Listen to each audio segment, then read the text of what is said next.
আসসালামু আলাইকুম। আপনাদের যদি এরকম বাংলা জন্ম নিবন্ধন থাকে তাহলে সেটি কিভাবে ইংরেজি করবেন এবং ইংরেজি করতে কি কি কাগজপত্র লাগবে, ইংরেজি করতে কত টাকা ফি লাগবে এবং এই বাংলা জন্ম নিবন্ধনটি কেন ইংরেজি করতেই হবে, তো এগুলো প্রশ্ন নিয়েই কিন্তু আজকের এই ভিডিওটি সাজানো। আপনারা যদি শুরু থেকে শেষ পর্যন্ত দেখেন তাহলে আপনার জন্ম নিবন্ধনটি ইংরেজি থেকে বাংলা করতে পারবেন। তো কিভাবে করবেন এবং কি কি কাগজপত্র কোথায় আপলোড দিবেন এবং সাইজ কিভাবে মেলাবেন সবকিছু কিন্তু আমি এই ভিডিওতে পূর্ণাঙ্গভাবে দেখিয়ে দিব। আপনাদের হাতে থাকা স্মার্টফোন দিয়ে কিন্তু আপনাদের এই বাংলা জন্ম নিবন্ধনটি ইংরেজিতে করে ফেলতে পারবেন। তো চলুন আমি সেই প্রসেসটা দেখাই। প্রথমেই বলে রাখি, আপনাদের এই বাংলা জন্ম নিবন্ধনটি যদি অনলাইনে না থাকে সেক্ষেত্রে কিন্তু আপনাকে অনলাইনে গিয়ে চেক করতে হবে। যদি অনলাইনে থাকে সেক্ষেত্রেই কিন্তু আপনি এই বাংলা জন্ম নিবন্ধনটি ইংরেজিতে করতে পারবেন। আর যদি আপনার বাংলা জন্ম নিবন্ধনটি অনলাইনে যদি না থাকে সেক্ষেত্রে কিন্তু আপনাকে আবার নতুন করে আবেদন করতে হবে। তো অনলাইনে কিভাবে আপনারা এই বাংলা জন্ম নিবন্ধনটি চেক করবেন তার জন্য আমি ডিসক্রিপশন বক্সে একটি লিঙ্ক দিয়ে রাখবো। আপনারা সেই লিঙ্কে ক্লিক করে আপনাদের জন্ম নিবন্ধনটি অনলাইনে আছে কিনা চেক করে নিতে পারবেন। আর চেক করার পর কি কি ভুল আছে বা কোন কোন বিষয়গুলো ইংরেজি করতে হবে সেগুলো কিন্তু আপনারা শনাক্ত করবেন। এরপর বাকি প্রসেসটুকু ফলো করবেন, তাহলে কিন্তু আপনার বাংলা জন্ম নিবন্ধনটি খুব সহজে ইংরেজি হয়ে যাবে। তো কথা না বেরিয়ে চলে যাব মূল ভিডিওতে, চলুন দেখা যাক। তো আমরা মোবাইল থেকে আমাদের যে গুগল সার্চ বার আছে, গুগল সার্চ বারে চলে যাব। লিঙ্কটা এখানে টাইপ করে দিতে পারি অথবা আমাদের ডিসক্রিপশন বক্সে যে লিঙ্কটি দেওয়া থাকবে সেটি আমরা কপি করে এনে এখান থেকে আমরা এটি সার্চ করব। তো সার্চ দিলে আপনাদের এই ওয়েবসাইটে নিয়ে আসে। এই ওয়েবসাইটে এখানে আপনাদের প্রথমে যে জন্ম নিবন্ধন নাম্বারটি আছে জন্ম নিবন্ধন নাম্বারটি দিবেন। এরপর হচ্ছে আপনাদের যে ডেট অফ বার্থটা আছে সেই ডেট অফ বার্থটা এখানে দিয়ে দিবেন। এরপর নিচে দেখতে পাবেন এখানে হচ্ছে একটা ছোট মাইনাস প্লাসের এরকম একটি অঙ্ক থাকে, যেমন 38 + 11, এটির ফলাফল এখানে টাইপ করে দিলেই হবে। এটি যোগ থাকে বিয়োগ থাকে।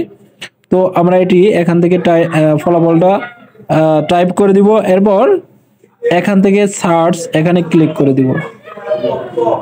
সার্চ করার পর আপনাদের কিন্তু জন্ম নিবন্ধনটি এভাবে এখানে চলে আসবে। তো আপনারা এখান থেকে দেখবেন যে কোন কোন বিষয়গুলো আপনার ইংরেজি নাই, যেমন আপনার নামের অংশ, পিতামাতা নামের অংশ বা আপনার ঠিকানা, যদি এগুলো ইংরেজি না থাকে সেক্ষেত্রে আপনি এখান থেকে সেগুলো সিলেক্ট করে নেবেন, কোনগুলো নাই এভাবে দেখে নেবেন। এগুলো শনাক্ত করার পর এরপর আমরা পরবর্তী ধাপে চলে যাব। অনলাইন থেকে জন্ম নিবন্ধন চেক করার পর আমরা আবার গুগল সার্চ বারে আসব। এখান থেকে এসে আমরা একটি সাইটের ঠিকানা লিখব bdris.gov.bd।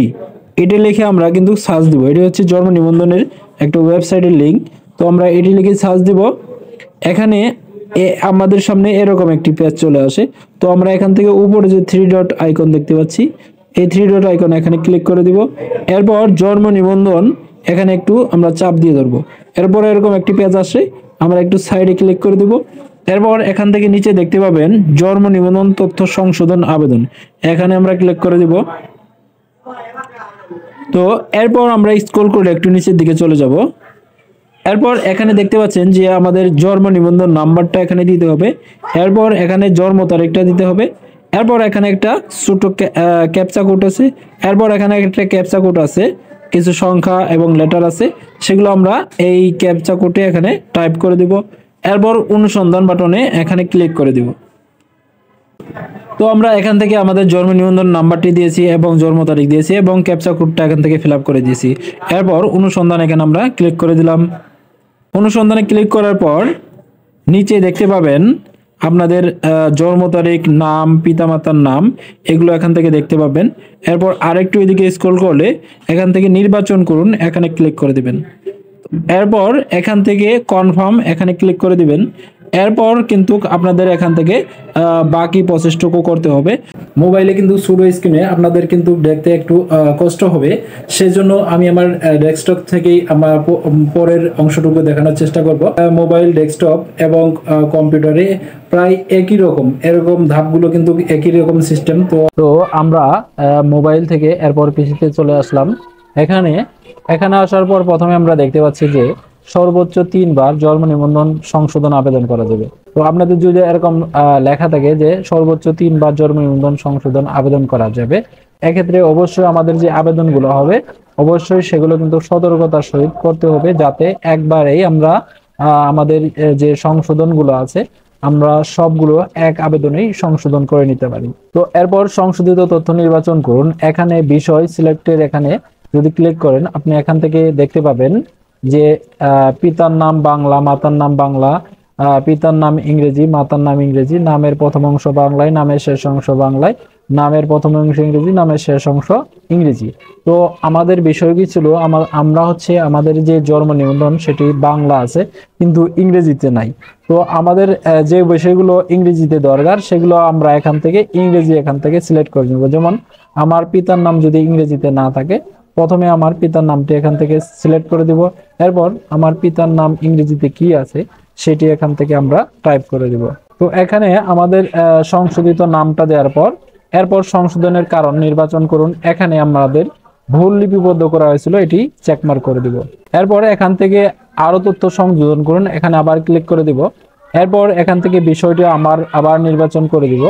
যেহেতু পিতার নাম ইংরেজি সিলেক্ট করে দিলাম, এরপর মাতার নাম ইংরেজি এটা আমরা সিলেক্ট করে দিব। এরপর মাতার যে ইংরেজি নামটা সেটি এখান থেকে টাইপ করে দিব। মাতার নামটা এখান থেকে টাইপ করার পর এরপর সংশোধনের কারণ ভুল লিপিবদ্ধ করা হয়েছিল এটি সিলেক্ট করে দিব।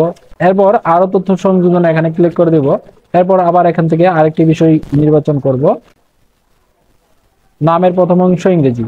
তো আমাদের নামের প্রথম অংশ ইংরেজি কি, তো আমাদের যদি নাম হয় এমডি মানিক, সেক্ষেত্রে আমরা এখানে প্রথমে দিব এমডি, এমডি লিখে দিব। এরপর সংশোধনের কারণ ভুল লিপিবদ্ধ করেছিল এটি সিলেক্ট করে দিব।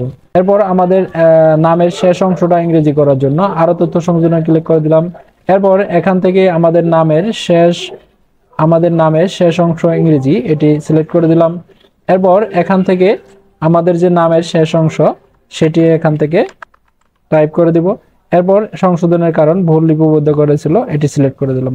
তো এভাবেই আপনাদের যতগুলো ইংরেজি এখান থেকে দেখতে পাবেন যে ইংরেজি কয়েকটি বিষয় আছে সেগুলো কিন্তু ইংরেজি এখান থেকে সিলেক্ট করে দিলেই এরপর আপনারা এখান থেকে সংশোধিত যে ইংরেজি নামটি আছে সেটি এখান থেকে টাইপ করে দিবেন এবং ভুলের কারণ ভুল লিপিবদ্ধ করা হয়েছিল এটি সিলেক্ট করে দিবেন।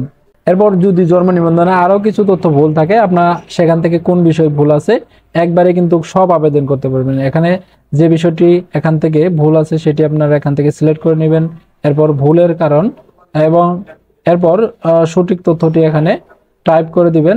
এরপর এখান থেকে ভুল লিপিবদ্ধ করা ছিল এটা সিলেক্ট করে দিলেই হবে। আমার যেহেতু বাংলা জন্ম নিবন্ধনে ইংরেজি বিষয়গুলো নাই, সেক্ষেত্রে আমি এখান থেকে আমাদের যে ইংরেজি বিষয়গুলো প্রয়োজন সেটি এখান থেকে সিলেক্ট করে দিলাম। এরপর বাকি আরেকটি আছে সেটি আমরা এখান থেকে ডিলিট করে দিব।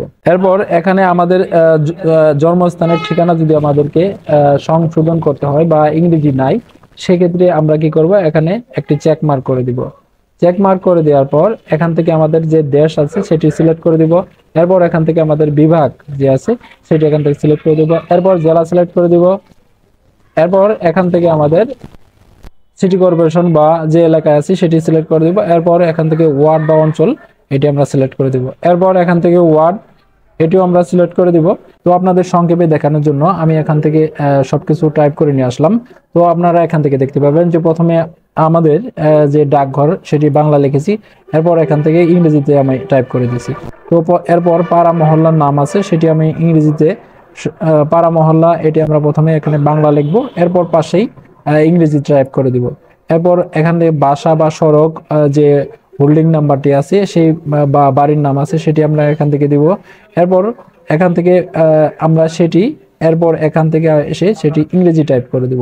এরপর এভাবেই কিন্তু আপনারা চাইলে এখান থেকে স্থায়ী ঠিকানা এবং বর্তমান ঠিকানা এগুলো সব কিন্তু আপনারা এভাবেই ইংরেজি বাংলা এভাবে আপনার জন্ম নিবন্ধন যদি এগুলো সংশোধন করার প্রয়োজন হয় সেক্ষেত্রে আপনি কিন্তু এখানে এগুলো চেকমার্ক করে দিবেন।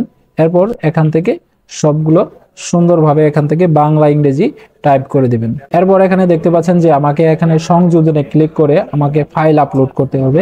তো ফাইল আপলোড করার জন্য আমাদের যে বিষয়গুলো জানতে হবে, তো ফাইল আপলোড করার জন্য আপনাকে প্রথমেই জানতে হবে যে ফাইল ফরম্যাটটা কি হবে এবং ফাইলের সাইজটা কত এমবি হবে সেটি কিন্তু আপনাকে জানতে হবে। তো এখানে যে ফাইল আপলোড দিবেন সেই ফাইলগুলো হতে হবে আপনাকে জেপিজি, পিএনজি এবং জেপিইজি, এই ফরম্যাটের ফাইলগুলো কিন্তু এখানে আপলোড নেবে। আর হচ্ছে এই ফাইলগুলোর সাইজ কত কেবি বা মেগাবাইট হবে, এই ফাইলগুলো সর্বোচ্চ 2 মেগাবাইট, যেটি আপনার মোবাইল থেকেও তুললে কিন্তু আপনি এখান থেকে আপলোড করতে পারবেন। যদি বেশি রেজুলেশন হয়ে যায়, 2 মেগাবাইটের বেশি হয়ে যায়, সেক্ষেত্রে কিন্তু এখানে আপলোড নেবে না। আর ছবিগুলো অবশ্যই ক্লিয়ার এবং স্পষ্ট থাকতে হবে। এরপর বাংলা জন্ম নিবন্ধন থেকে ইংরেজি করার জন্য কি কি ডকুমেন্ট আপনাকে অনলাইনে আপলোড করতে হবে। প্রথমে আমি বলবো, যাদের বয়স 1/1/2000 সালের পূর্বে, তাদের জন্য আপনার যে এনআইডি কার্ড আছে, অথবা যদি পাসপোর্ট থেকে থাকে, অথবা আপনার শিক্ষা প্রতিষ্ঠানের কোনো সার্টিফিকেট অথবা প্রত্যয়নপত্র থেকে থাকে, সেটি কিন্তু ইংরেজি দিয়ে করা এমন কিছু তথ্য কিন্তু আপনাকে এখানে আপলোড করতে হবে। আর যদি আপনার 1/1/2000 সালের পরে জন্ম হয়, সেক্ষেত্রে আপনাকে মেডিকেল থেকে একটি প্রত্যয়নপত্র, যেটিতে আপনার সুন্দর করে ইংরেজি এবং বাংলা নাম লেখা থাকবে। আর যদি আপনার টিকা কার্ড থাকে, সেক্ষেত্রে টিকা কার্ডের পাশাপাশি একটি স্কুল থেকে একটা প্রত্যয়নপত্র নিতে হবে, যে প্রত্যয়নপত্রে আপনার ইংরেজি এবং বাংলা নাম দুটোই থাকবে। তো এরকম একটি প্রত্যয়নপত্র দিয়ে কিন্তু আপনাকে আপলোড করতে হবে। আর আপনার জন্ম যদি 1/1/2000 সালের পরে হয়, সেক্ষেত্রে আপনার পিতামাতার জন্ম নিবন্ধন অবশ্যই হয়েছে। আর পিতামাতার জন্ম নিবন্ধন হলে সেক্ষেত্রে কিন্তু পিতামাতার নাম ইংরেজিতে সংশোধন করার প্রয়োজন হবে না, কারণ এটি আপনার জন্ম নিবন্ধনের সাথে আপনার পিতামাতার জন্ম নিবন্ধন ম্যাপিং করালে অটোমেটিকলি আপনার জন্ম নিবন্ধনে পিতামাতার নাম চলে আসবে ইংরেজিতে। তো এগুলা ডকুমেন্টই কিন্তু আপনাকে আপলোড করতে হবে। তো এখানে আমরা সংযোজনে ক্লিক করে দেব। সংযোজনে ক্লিক করে দেওয়ার পর আমাদের পিসিতে নিয়ে আসবে। তো আমরা বা আমাদের মোবাইলে যে ডকুমেন্ট আছে সেটিও কিন্তু আমরা আপলোড করতে হবে। তো আমরা এখান থেকে একটি সার্টিফিকেট আছে, সেটি এখান থেকে আপলোড করে দিলাম। এরপর এখান থেকে এটি কিসের সার্টিফিকেট সেটি আমরা এখান থেকে সিলেক্ট করে দিব। তো আমরা এটা সিলেক্ট করে দিলাম। এরপর স্টার্ট এখানে ক্লিক করে এটি আপলোড করে দিব। এরপর এভাবে যতগুলো ডকুমেন্ট আছে সেগুলো আমরা এখান থেকে একের পর এক এখান থেকে আপলোড করে দিব।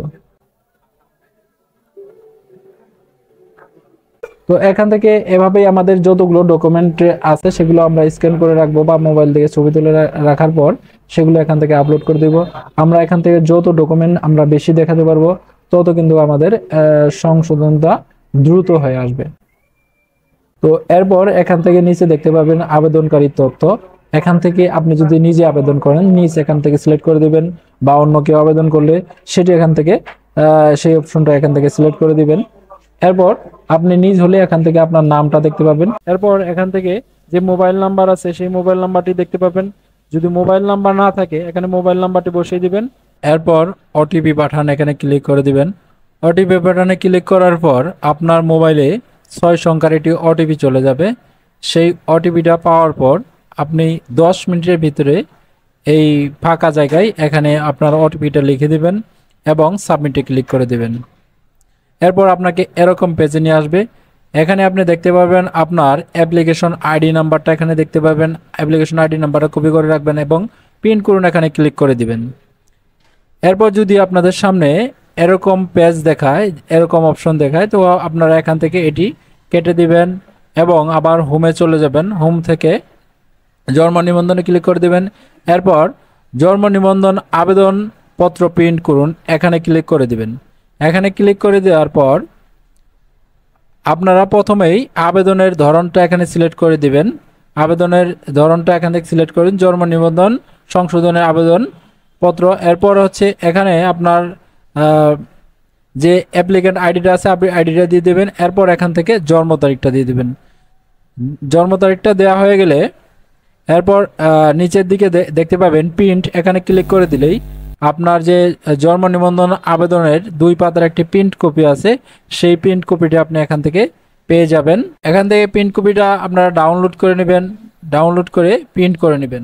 এরপর এই অ্যাপ্লিকেন্ট কপির সাথে কি কি ডকুমেন্ট আপনারা জমা দিবেন, আপনি যে ডকুমেন্টগুলো অনলাইনে আপলোড করেছেন সেই ডকুমেন্টগুলো নেবেন। আর যদি পাশাপাশি আপনার কোনো পাসপোর্ট থাকে সেক্ষেত্রে পাসপোর্টের একটি ফটোকপি নেবেন। আপনার যদি এনআইডি কার্ড থাকে সেক্ষেত্রে এনআইডি কার্ডের ফটোকপি নেবেন, অথবা টিকা কার্ড, অথবা স্কুল থেকে একটি প্রত্যয়নপত্র, অথবা যদি আপনার সার্টিফিকেট থাকে সেগুলো কিন্তু এই অ্যাপ্লিকেন্ট কপির সাথে অ্যাডজাস্ট করে নেবেন। এরপর এই কাগজপত্রগুলো আপনি কোথায় জমা দিবেন? যদি আপনি ইউনিয়ন পরিষদের বাসিন্দা হয়ে থাকেন সেক্ষেত্রে ইউনিয়ন পরিষদে জমা দিবেন। আর যদি আপনি পৌরসভার বাসিন্দা হয়ে থাকেন সেক্ষেত্রে পৌরসভায় জমা দিবেন। আর যদি আপনি সিটি কর্পোরেশনের বাসিন্দা হয়ে থাকেন সেক্ষেত্রে সিটি কর্পোরেশনের অফিসে জমা দিলে তো এরপর আপনাকে এই বাংলা জন্ম নিবন্ধনটি ইংরেজি করার জন্য আবেদনপত্রটি জমা দিলে আপনার 7 থেকে 15 দিনের ভিতরে কর্তৃপক্ষ দেখে এটি অনুমোদন করলেই আপনার এই বাংলা জন্ম নিবন্ধনটি ইংরেজিতে হয়ে যাবে। আর আপনার মোবাইলে একটি মেসেজ চলে আসবে, তখনই বুঝতে পারবেন আমার বাংলা জন্ম নিবন্ধনটি ইংরেজিতে হয়ে গেছে। আপনার এই পুনর্মুদ্রণ জন্ম নিবন্ধনটি কিন্তু সংগ্রহ করতে পারবেন। তো ভিডিওটি যদি ভালো লেগে থাকে অবশ্যই আমাদের চ্যানেলটি লাইক সাবস্ক্রাইব করে পাশে থাকবেন এবং উৎসাহ দিবেন যাতে আপনাদের সামনে এরকম নতুন নতুন শিক্ষণীয় ভিডিওগুলো আপনাদের সামনে নিয়ে আসতে পারি। অবশ্যই লাইক সাবস্ক্রাইব শেয়ার করবেন। ধন্যবাদ। আসসালামু আলাইকুম।